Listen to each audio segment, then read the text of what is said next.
Bismillahirrahmanirrahim. Keputusan Fathul Masail Senin 4 Sya'ban 1443 Hijriah 7 Maret 2022 Masehi.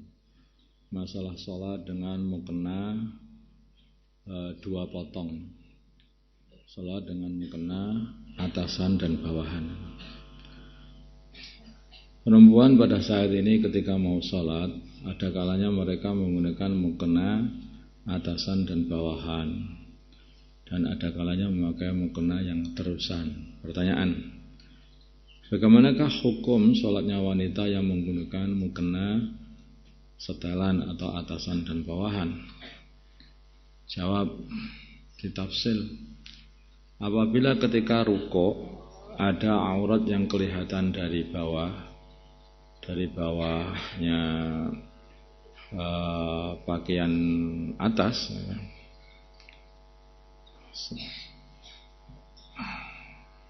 seperti leher namanya itu, tangan atau dada, maka sholatnya tidak sah. Tapi kalau dada yang enggak lah, biasanya itu bukan berarti telanjang, kan enggak pakai, mesti pakai baju lah. Tapi mungkin kaos lah, itu mesti yang jelas tangan. Apalagi kalau kaos pendek itu, kecuali kalau itu panjang juga ya beda lagi. Tapi leher masih belum bisa ketutup juga, kecuali pakai yang ditutup lehernya itu, pakai jilbab atau bagaimana. Apabila ketika rukuk tidak ada aurat yang tampak dari bawah atasan, dari bawah bagian atasan, maka sholatnya adalah sah. Jadi kalau nampak sholatnya itu enggak sah, kalau tidak nampak maka sholatnya sah. Itu kan masalah pakaiannya itu kan terputus gitu. Berarti satu itu bawahan kayak kalau laki-laki itu sarung ya. Nah, kemudian yang atas itu kayak seperti semacam kerudung tapi panjang, itu yang sampai nutupi tangan. Biasanya ya kayak kerudung itu tapi panjang. Ya segini. Nah, itu enggak dikatakan sebagai, itu dianggap dari samping, itu bolongnya itu dianggap dari samping misalnya. Semuanya rukuk begitu ya nampak itu tadi. Kan terjuntai ke bawah. Dari bawah kan nampak semua, mulai leher nampak, tangan nampak. Ya, mungkin ada beberapa cara, mungkin dipegang atau bagaimana, tapi itu susah lah. Sebaiknya yang paling bagus itu ya mau kena terusan. Urian di atas walaupun aurat kelihatan dari bawah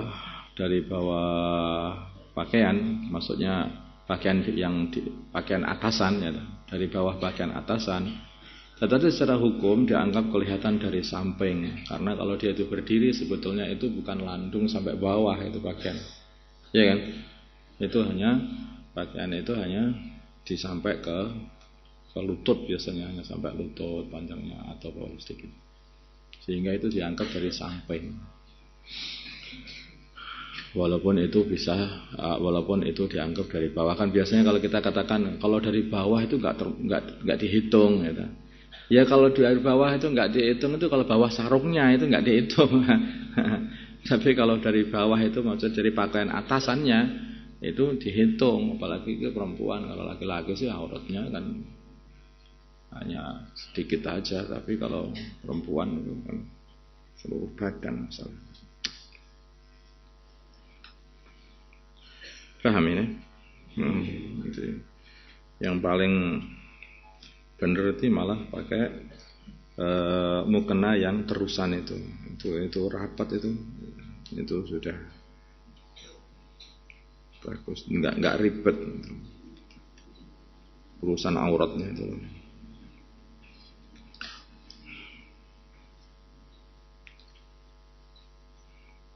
Kemudian bagaimanakah solusi bagi seorang wanita yang menggunakan mukena setelan atau dua potong mukena agar sholatnya tetap sah? Jawab, ketika ruku ia menggenggam mukenanya. Ya. Mukena bagian atasnya ya, dan ditempelkan ke lututnya. Jadi biar enggak biar nggak ngelandung ke bawah, ya, bak juntai ke bawah gitu, biar nggak seumpama ada orang yang tidak nampak tubuhnya di sini, tidak nampak tangannya, jadi dipegang, harus dipegang begini. Paham maksudnya? Jadi dipegang biar nggak gantung, dipegang sehingga tidak dapat diintip dari bawah, sehingga auratnya tidak kelihatan dari bawah setelan atas. Ketika takbiratul ihram, nah ini juga sering-sering kalau takbiratul ihram itu kalau mau kena apa itu 2 potong itu, Allahu Akbar, tangannya ini kalau apalagi kalau tangannya nggak pakai lengan panjang ya, Allahu Akbar itu mesti tinggi lagi. Itu kan nampak ininya, nampak diroknya itu jadi tampak. Nah ini juga enggak. Ketika takbiratul ihram, takbir intikal atau i'tidal tidak usah mengangkat tangan kecuali jika dipastikan auratnya tidak kelihatan dari bawah setelan atas. Ini juga tidak usah mengangkat tangan.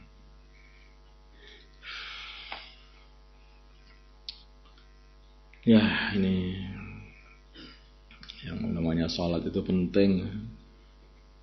Jadi nggak usah banyak alasan lah, kalau begini atau begitu, nggak usah. Nanti ini kalau nggak sah itu akhirnya itu jadi bermasalah, nanti bermasalah sholat. Sholat itu penting, jadi harus betul-betul yakin betul kesahannya sholatmu. Nah, kalau sholat itu nggak sah itu jadi bahaya kewajiban. Apakah ada pendapat yang longgar mengesahkan sholat dengan mukena setelan atau mukena 2 potong pakaian atasan dan bawahan? Ya ada aja, yaitu pendapat mazhab Hanafi, Maliki dan Hambali. Sudah tak katakan tadi, jadi kalau urusan sholat itu jangan gegabah itu. Jangan pakai alasan lah ada juga yang enggak usah. Ini kalau urusan sholat jangan. Pokoknya kalau urusan sholat itu yang benar-benar yakin betul sahnya, sah menurut seluruh mazhab betul. Lengan mukena terlalu longgar. Ini juga ada juga pakaian longgar lengannya sekarang. Bagaimana hukum sholat wanita yang memakai mukena terusan? Pakaian juga boleh, pakaian terusan sebetulnya sudah terusan atau jubah, karena yang lengannya longgar sampai longgar banget sehingga auratnya bisa kelihatan dari ujung lengan tersebut. Jadi seumpama begini, lengannya segini, seumpama ada 30 cm lebarnya gitu. Tenang ngawah kan nanti. Nah kalau begini gimana kalau begitu? Wah ini juga bermasalah juga. Nah, makanya kalau buat sholat itu bagian apa itu pergelangan tangannya ini dikecilkan. Nah kalau lengannya longgar, ditali aja, pakai karet juga bisa. Nah, tali pakai karet kan bisa juga. Menurut Syekh Ibnu Hajar dalam kitab Tuhfah, hukum sholatnya tidak sah. Nah, karena ini dianggap masih kelihatan atau batal. Menurut Imam Romli di dalam fatwa beliau dan Syekh Ibnu Hajar dalam kitab Al-I'ab, hukumnya ditafsil apabila lengannya terlihat disebabkan karena ia mengangkat tangannya, maka sholatnya batal. Ketika mengangkat nampak, ini sholatnya batal. Apabila lengannya kelihatan ketika tangannya tidak diangkat, tegasnya ketika diturunkan begini, nah, kemudian kalau intip di bawah ini nggak dihitung. Ketika diturunkan begini, ini nampaknya kalau hanya diintip dari lengan bawah ya, kondisi melepaskan tangan seperti ini. Nah ini enggak, maka sholatnya tidak batal. Maka sholatnya tidak batal. Sebetulnya ini harus kembali kepada yang awal tadi. Mau kena yang panjang itu kan seperti lengan, mau kena pendek itu, mau kena potongannya seperti lengan longgar sebetulnya. Hah? Lah iya, tapi kan pada pendapat yang awal ini Yang Ibnu Hajar ini nggak boleh kan? Seharusnya ini mirip ya sebetulnya masalah ini.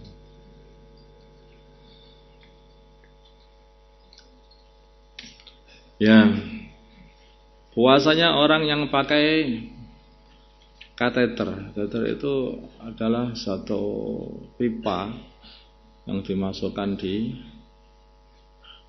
kemaluan orang sakit biasanya, bukan orang yang nggak sakit. Karena dia itu nggak bisa kencing atau mungkin dia itu tidak bisa bergerak dari tempat tidurnya. Akhirnya dikasih selang atau pipa. Bagaimana hukum puasanya orang yang dimasuki kateter, yaitu selang tipis dan lentur untuk mengalirkan urin langsung dari kantong kemih ke kantong di luar tubuh karena sakit, di darurat maksudnya. Hukum asli memasukkan benda ke rongga tubuh, semisal mulut, telinga, kemaluan dan sebagainya adalah membatalkan puasa. Tetapi masalah kateter ini apabila sifatnya darurat, maka tidak membatalkan puasa. Karena ini darurat, beda lagi. Sekarang masalah rasa siwak di ludah. Ini banyak yang hubungan dengan puasa karena kita mau puasa. Insyaallah. Nah, itu aja. Bagaimana hukum menelan ludah yang ada rasa siwak bagi orang yang berpuasa? Misalnya ada siwakan, kemudian itu kan bekas rasa siwak itu kan masih ada kan di ludah. Nah itu kadang-kadang yang memang ada zatnya, ya kadang-kadang hanya tinggal rasanya saja. Kalau ada ainnya, tidak ada zatnya, ada bendanya segitu itu. Mungkin itu perasan air siwaknya, ya. Nah, perasan air siwak atau bahkan itu sontrot-sontrotnya siwak itu, apa itu nama, kayu-kayunya itu. Dari siwak maka bisa membatalkan puasa kalau itu ditelan. Tapi kalau hanya sekedar rasa tok, dan rasa itu tempatnya itu di lidah. Nah, di lidah itu habis siwakan biasanya kan akan merasakan seperti itu. Tapi sebetulnya sudah tidak ada zatnya, maka tidak membatalkan puasa.